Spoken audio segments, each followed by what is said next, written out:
Интифада по-новому. Израиль и Палестина вновь горячая точка. Только на этот раз там используется холодное оружие. Неожиданно Башар Асад в Москве. Большое спасибо, господин президент. Президент Сирии приехал сам или вызвали на ковер? Спросим у экспертов.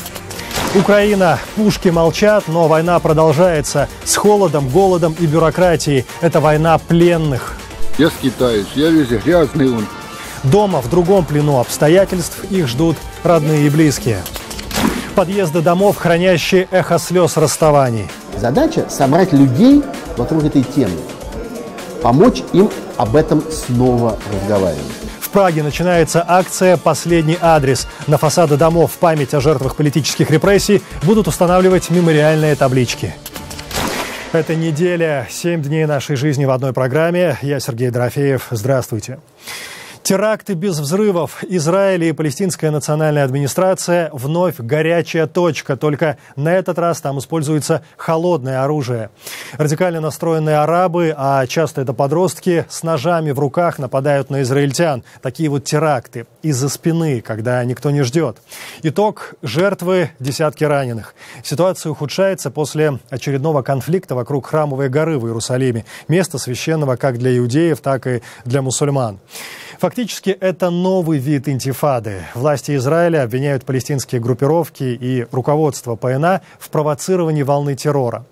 На неделе мой коллега Тимур Алевский говорит с теми, кто знает ситуацию по обе стороны от стены безопасности в Иерусалиме. Кажется, на смену организациям с известными лидерами приходят небольшие ячейки с сетевой структурой. Ситуация в Израиле бывает более острой, менее острой. Сейчас как ее можно описать? Ну, сейчас, на самом деле, все очень-очень непросто. Все-таки с середины сентября месяца мы считаем, значит, так, было 24 ножевых теракта и плюс 2 теракта с использованием огнестрельного оружия и 1 теракт с попыткой использования газового баллона, то есть теракт такой, самоподрыв. Что такое теракты? Что такое ножевой теракт? Вот, ножевой теракт — это когда человек-одиночка, в основном это молодые палестинцы от 16, был даже 13-летний парень, от 16 до 20 лет, набрасываются с ножами на проходящих, на просто настоящих, скажем, на остановке на автобусных людей. Почему именно в сентябре это началось? Ну, все это накопилось, и получилось, может, чисто случайность в эти дни, именно в сентябрь. Я не думаю, что связано с какой-то специальный какой-то политический процесс или нет. Это, я думаю, накопление. Просто было, как называемая арабская весна. Почему именно начала 5 лет назад?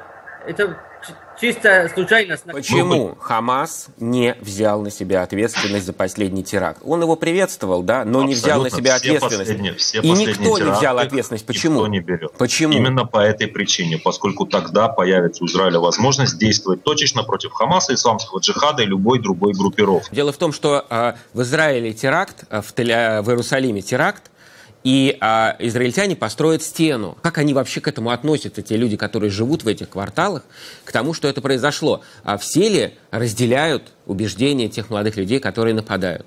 Да, конечно, жизнь не становится лучше, но это она не была тоже раньше хорошая. Я же говорил вначале, накопление этой политики за все эти годы, сейчас она взорвалась. И это еще дает, может быть, признак, что ситуация ухудшается, потому что 2 огромных сила в Палестине уже, они, можно сказать, не контролируют этот, или они убегают от этой события. То есть Палестина не вполне контролирует этот процесс, я правильно вас понимаю? На мой взгляд, опять вопрос, как мы замечаем, Израиль хочет делать его религиозный, как она объявила, как религиозное государство. А на самом деле вопрос чисто земля, оккупация. Без решения этого никогда решения не будет. Другое решение мир не будет. Спасибо большое. Последний вопрос к Андрею. Андрей, скажите, пожалуйста, что ждет общество от израильских военных? И как вам кажется, есть ли у этой ситуации, какое будет развитие? Общество от израильских военных служб безопасности ждет в первую очередь обеспечения той самой безопасности, чтобы было как можно меньше терактов, чтобы можно было спокойно ходить и ездить по улицам. С другой стороны, здесь идет, с одной стороны, такой спиральный процесс радикализации второй стороны. Да, не без участия, конечно, из Израиля. Чем больше демонстраций подобного рода, насильственных, чем больше камней, бутылок с зажигательной смесью, терактов, тем жестче действуют израильские спецслужбы. Чем жестче действуют израильские спецслужбы, тем жестче реакция противоположной стороны и так далее, и так далее, и так далее. Удивление недели. Президент Сирии Башар Асад неожиданно прилетает в Москву. Во вторник вечером у него сразу две встречи. С Владимиром Путиным наедине и в присутствии министров иностранных дел Сергея Лаврова и обороны Сергея Шойгу. Потом будет ужин. Кормят селедкой под шубой и салатом оливье. К сожалению, на территории Сирии с оружием в руках против правительственных войск воюют и выходцы из республик бывшего Советского Союза. Их насчитывается около 4000 как минимум. И мы, разумеется, не можем допустить, чтобы они, получив боевой опыт и пройдя идеологическую обработку, появились на территории России. Пожалуй, самое важное в словах Путина – это то, что Москва готова принять участие в политическом процессе в Сирии. Что это значит? Асад приехал как партнер или его вызвали на кремлевский ковер? Мнение экспертов. Москва не зациклена на том, что Асад абсолютно должен остаться у власти. То есть они уже говорили об этом и о том, что Асада можно будет заменить кем-нибудь другим, если удастся достигнуть международного соглашения, и если сирийцы захотят его заменить. В Москве поддерживают этот вариант, и я думаю, он обсуждался на встрече. Скорее так, чем обещать Асаду, что он останется у власти. Если у России имеются свои мотивировки, то у того же Асада мотивировки связаны напрямую с выживанием правящей элиты страны. Но в результате чего разговор шел все же на равных позициях. И я бы сказал, что речь шла не об отчете, а о выработке будущей стратегии. Очевидно то, что все стороны предпринимают дипломатические усилия, чтобы разрешить сирийский кризис. Думаю, что Россия изучает опыт Ирака и Ливии с тем, чтобы любое новое правительство в Сирии более широко представляло сирийский народ. Москва хочет заручиться достаточной поддержкой в стране для того, чтобы обеспечить хорошие отношения с любым будущим правительством. Тем временем на неделе появляются первые сообщения о новом Афганистане для России. Я имею в виду гибель россиян, воюющих в сирийских песках на стороне Асада. Рейтер передает, в результате авианалета погибают 3 человека. В правительстве Сирии неофициально сообщают, скорее всего, удар по одному из блокпостов наносится сирийской оппозиции, где воюет правительственная армия, иранские войска и военизированная ливанская организация Хезболла. Министерство обороны России информацию о гибели своих соотечественников на неделе не подтверждает. Также, собственно, сомневаются в этих сообщениях и журналисты-расследователи, следящие за ситуацией в регионе. Свой фронт уже в московском аэропорту Шереметьево у сирийских беженцев, семьи из 6 человек. Вот уже более месяца люди живут в транзитной зоне за стеклом. Под жилище они приспосабливают курилку.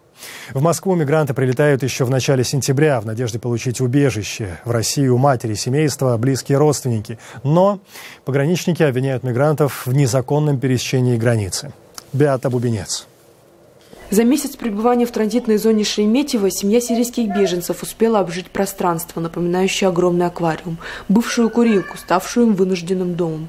Теперь здесь есть матрасы, некоторые теплая одежда, игрушки. Как долго еще им придется здесь находиться, неизвестно. Федеральная миграционная служба отказала им в статусе беженцев.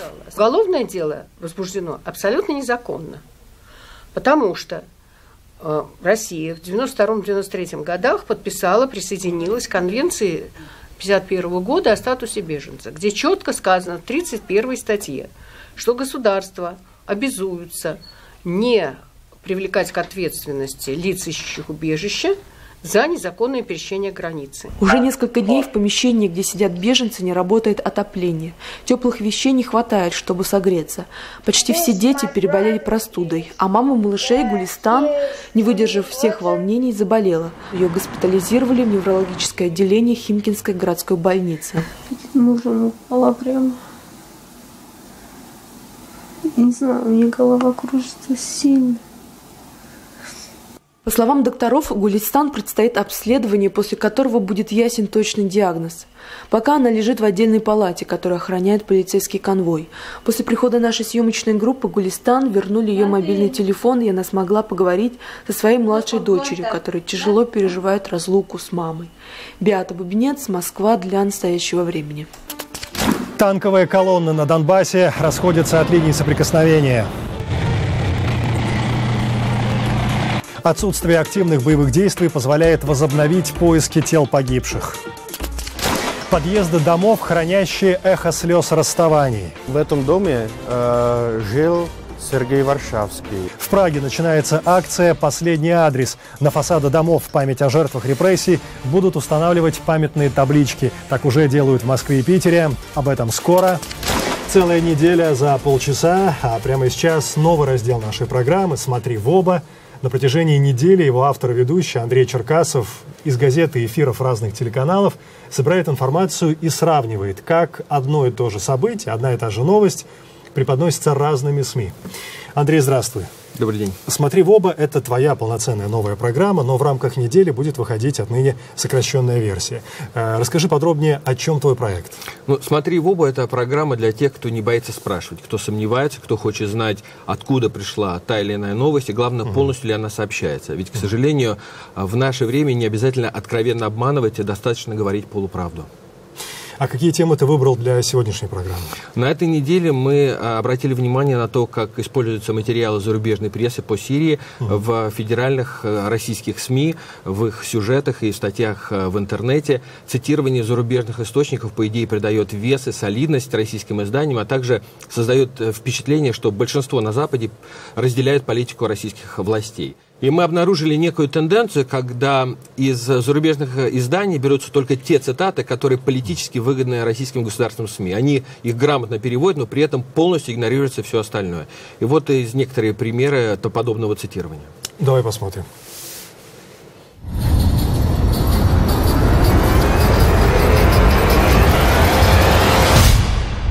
Газета «Вашингтон Таймс» в редакционной статье «Путинский рецепт» отмечает, что российский президент, стабилизировав режим Асада, может мимоходом остановить гуманитарный кризис в Сирии. Хотя цели такой, в отличие от Вашингтона, и не преследует. «Ирония судьбы», восклицает автор. Статью подхватили РИА Новости и телеканал «Звезда». Все замечания о равнодушии Владимира Путина к гуманитарным вопросам опускаются. Зато переводчики оставили пассажи о том, что Бараку Обаме остается только заламывать себе руки и недовольно хмыкать. Штаты обеспокоены военным потенциалом России, цитирует «Вести» командующего сухопутными войсками США в Европе генерала Бена Ходжеса. Мол, конек российской армии, способность к быстрому передислоцированию вкупе с недостатком разведывательной информации у США создают опасную ситуацию. Ходжес действительно говорил такое, но не только. В том же интервью изданию Defense News генерал обвиняет Россию во вторжении в Украину и попытках операции в Сирии отвлечь от этого внимания. Всего этого в российских пересказах его интервью нет. Запад недооценил военную мощь российской армии, сообщает снова телеканал «Звезда» и РИА Новости. Утверждает, что факт признали аналитики Европейского совета по международным отношениям. Отчет такой действительно существует. В переводных статьях ожидаемо опущены и следующие замечания. Вторжение в Грузию в 2008-м было для российской армии неудачной тренировкой. Именно оно и подтолкнуло Москву к реформированию армии. Хотя Россия может победить любую из постсоветских стран по отдельности, но к полноценному противостоянию с НАТО она не готова. «Русский гамбит разрушит НАТО», сообщает читателям РИА Новости, ссылаясь на статью американского издания Washington Examiner. Подчеркивает, Москве удалось выстроить стальную арку, сеть баз вдоль своих границ от Балтики до Черного моря. Washington Examiner действительно задается вопросом, может ли НАТО ожидать скорый конец. 20-летние каникулы, которыми НАТО наслаждались по окончании холодной войны, окончены, отмечает издание. Время всем членам Альянса собраться и противостоять новой угрозе с Востока. Государственное агентство умолчало об информационной войне, которую Россия ведет на бюджетные деньги. А меж тем НАТО она сильно беспокоит, не меньше обыкновенной. И ей, признают в Альянсе, противостоять пока не научились. Как результат, соцопрос, проведенный летом престижным научным центром Пью. Большинство жителей Франции, Германии и Италии не готовы защищать любую другую страну-члена НАТО в ее конфронтации с Россией.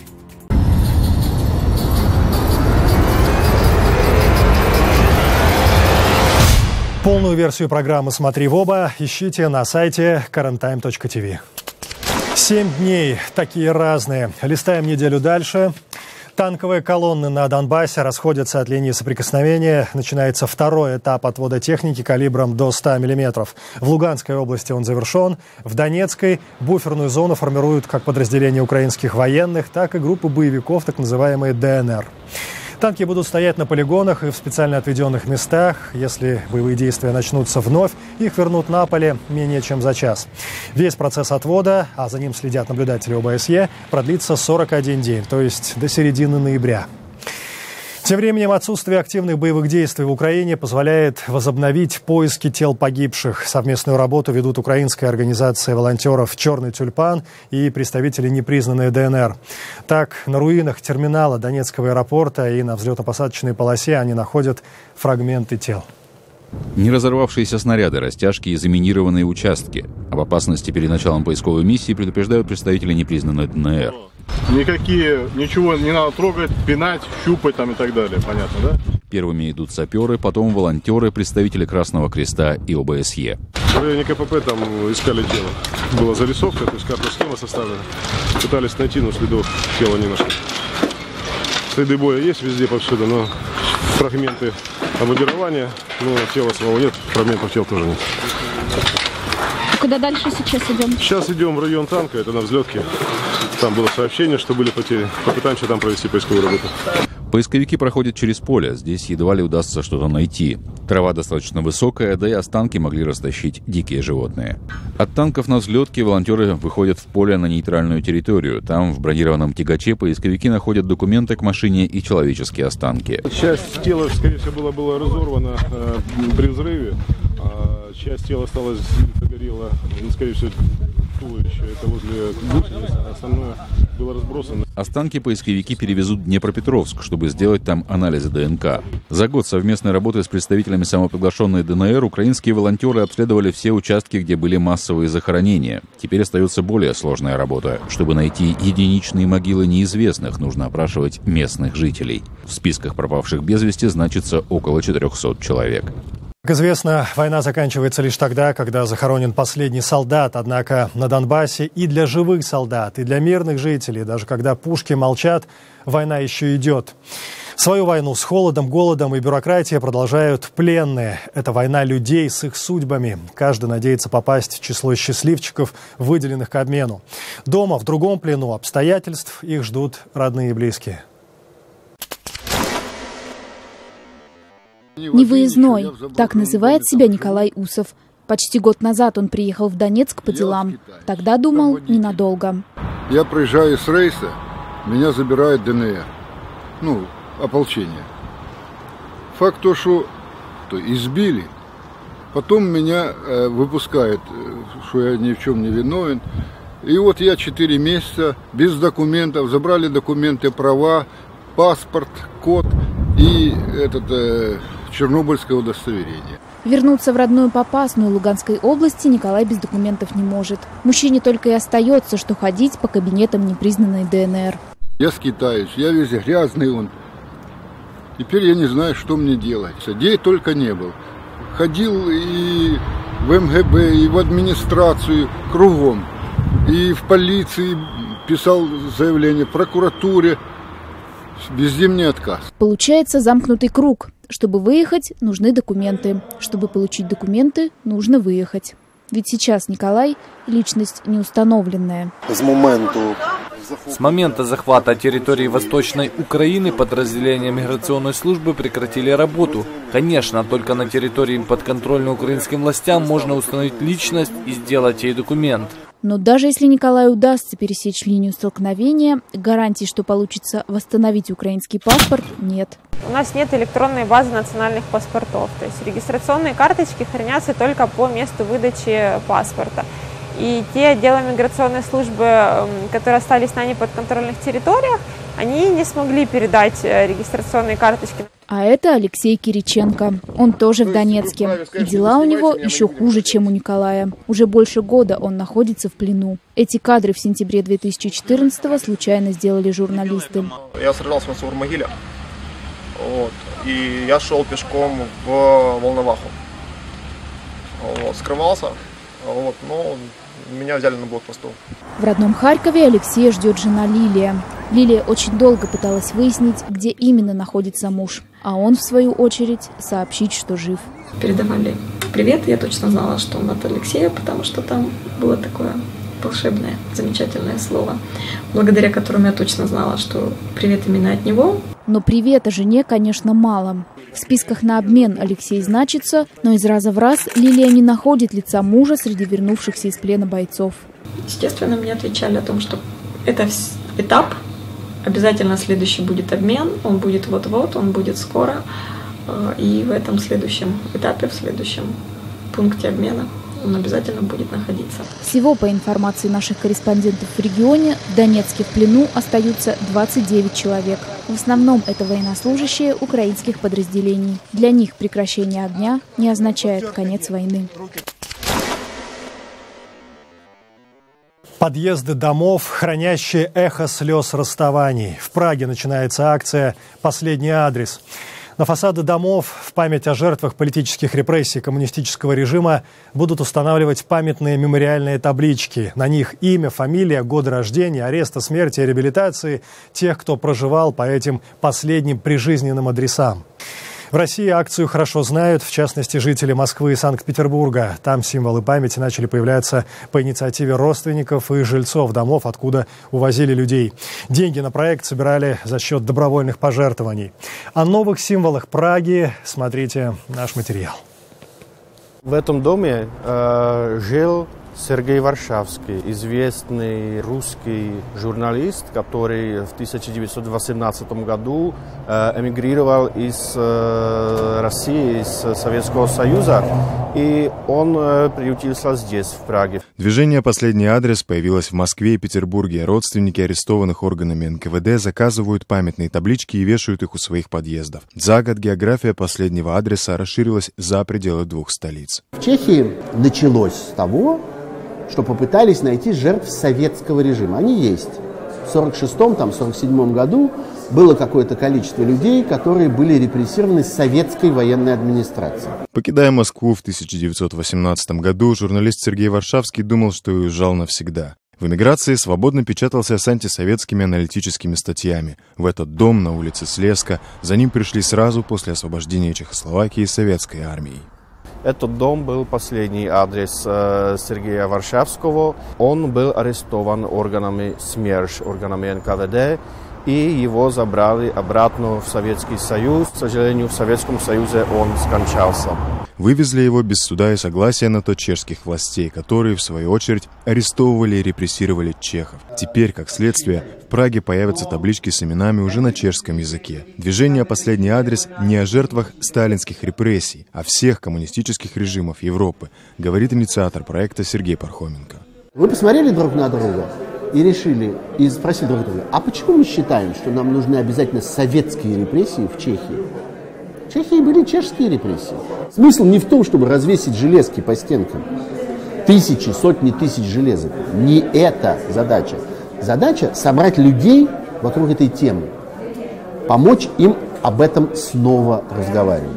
Совместно с чешским проектом ГУЛАГ-ЦЗ в Праге будет создан филиал «Последнего адреса», а первые таблички появятся сразу после того, как магистрат одобрит их установку. Антон Золотых, Тимур Олевский, Дарья Соловьева. Настоящее время. Неделя. Это была целая неделя за полчаса. 7 дней нашей жизни в одной программе. Все выпуски на сайте currenttime.tv, в социальных сетях и в эфире ваших национальных телеканалов. Я Сергей Дорофеев. Спасибо, что смотрели и думали.